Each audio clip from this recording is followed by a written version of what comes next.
Atraksyon sa isang sementeryo sa Pila, Laguna, ang mga musileyong may kanya-kanyang tema at disenyo. Nakakapukaw naman ng pansin ang makukulay na nicho sa San Carlos City, Pangasinan. Makibalita tayo kay Michelle Chua. Puti ang kulay ng karamihan sa mga nicho sa sementeryo ng San Carlos City, Pangasinan. Kaya naman litaw na litaw ang ibang himlayang pininturahan ng matitingkad na kulay.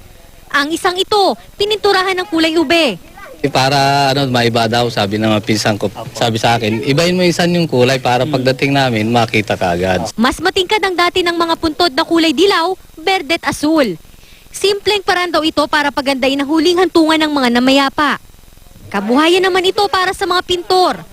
Makukulay na nicho rin ang atraksyon sa sementeryo sa Calamba, Laguna. Nasa 80 piso ang bayad sa pagpapapintura.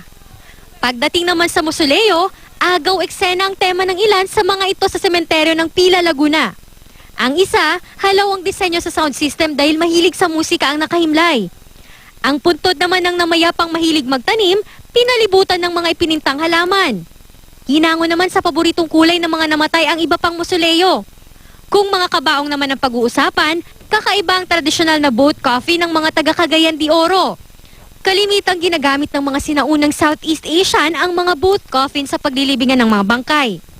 Pinapaagos nila ang mga ito sa ilog papunta sa dagat.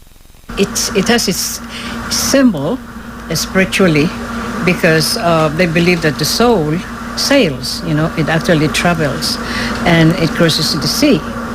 And of course, it really depends also on their belief that there is a place where the soul would go.